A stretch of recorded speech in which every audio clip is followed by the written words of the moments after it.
myself Vicky and I read in class 11th E. And today's topic is hydrogen. A question is why hydrogen bond is categorized as a separate. So my answer is hydrogen bond is categorized as a separate because only few elements can participate in hydrogen. Only few elements can participate in hydrogen bond and in bond formation. And the second question is what is dipole-dipole force? So now a dipole-dipole force is a particularly strong type of force. They can help up in the strong bond formation. This all topic is about hydrogen chapter. That's all.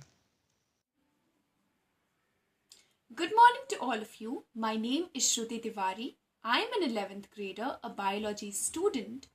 Today in the subject of chemistry, we are going to talk about the law of first classification that was done in 1829 by Duvernier. So the first classification law was given by Duvernier.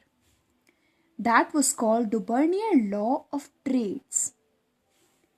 That was when we arrange elements of 3 in increasing order, their atomic mass, the average of first and third element mass is always equal to the mass of middle element. It is trade rule. Let's see what was trade.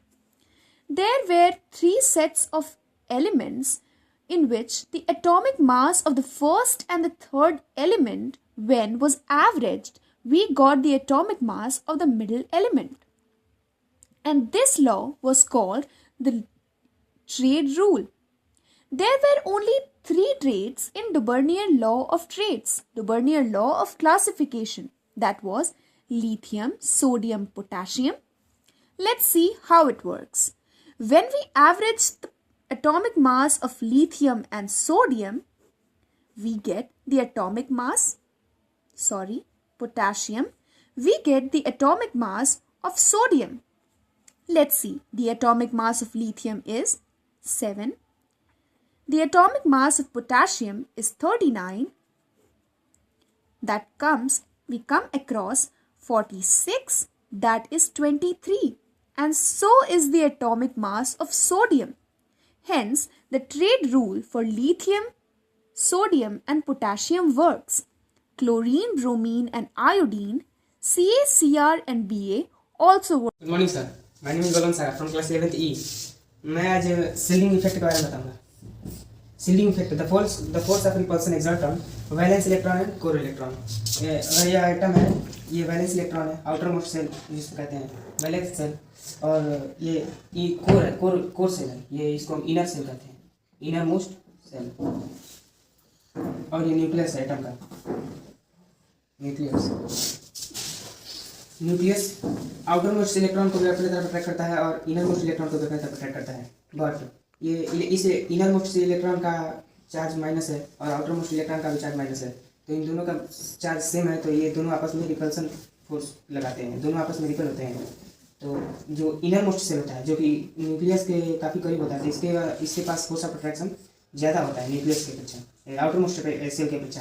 तो ये अपने repulsion के कारण यह अपने चारों तरफ एक शील्ड बना देता है, जिसके कारण यह न्यूक्लियस के आउटर मोस्ट सेल की दूरी ज़्यादा हो जाती है, जिसके कारण यह इसका एटॉमिक रेडियस इंक्रीज होता है इस एटम का.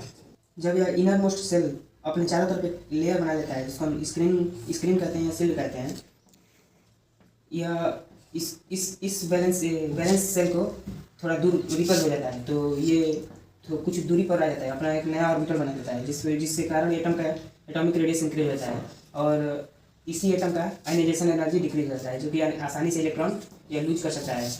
न्यूक्लियस से और आउटर मोस्ट सेल की दूरी ज़्यादा हो जाने के कारण यह इलेक्ट्रॉन को ज़्यादा आसानी से रिमूव कर सकता है और इलेक्ट्रॉनिगेटिविटी भी डिक्रीज हो जाती है इसी के कारण. जा रहे हैं डिस्कवरी ऑफ इलेक्ट्रॉन. जैसे कि जानते हैं डिस्कवरी ऑफ इलेक्ट्रॉन की खोज जे.जे. थॉमसन ने की थी, और जे.जे. थॉमसन ने डिस्कवरी ऑफ इलेक्ट्रॉन को खोज करने के लिए डिस्चार्ज ट्यूब की मदद से बताया था इसको. और हम इस डिस्चार्ज ट्यूब का स्ट्रक्चर देख लेते हैं. इसमें ये जो इलेक्ट्रोड लगे रहते हैं, एक कैथोड होता है और एक एनोड होता है, और यहाँ पे हम एक फ्लोरोसेंट स्कीम बनाते हैं जो जेड एन एस से पॉलिश किया जाता है और उसका कलर ग्रीनिश येलो होता है।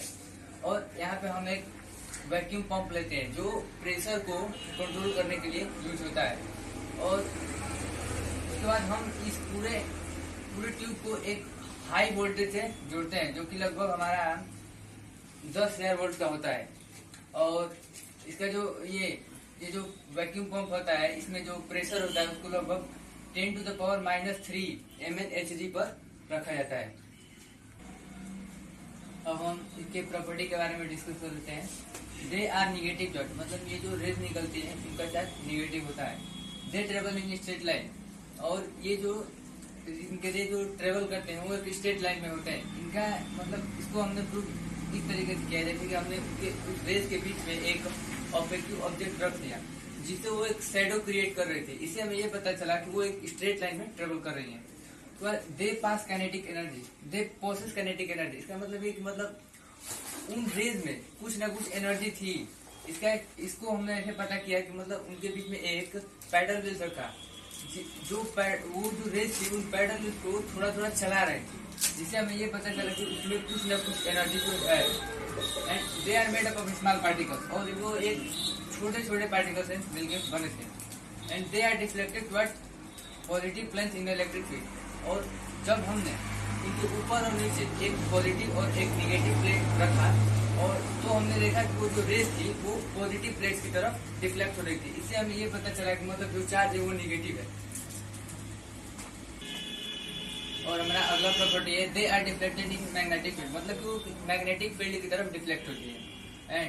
एंड दे प्रोड्यूस फ्लोरोसेंस, और वो फ्लोरोसेंस प्रोड्यूस करती हैं। They produce X-ray, but when they strike on a hard metal surface like tungsten, copper, etc. और जब वो किसी हार्ड सरफेस यानी कि जैसे कि टंगस्टन हो गया या फिर कॉपर हो गया तो उसमें अगर टकराती हैं तो वो एक्सरे प्रोड्यूस करती हैं। Thus that particles named electron, और इस तरह इस पार्टिकल का नाम हमने इलेक्ट्रॉन दिया। Next property is on changing the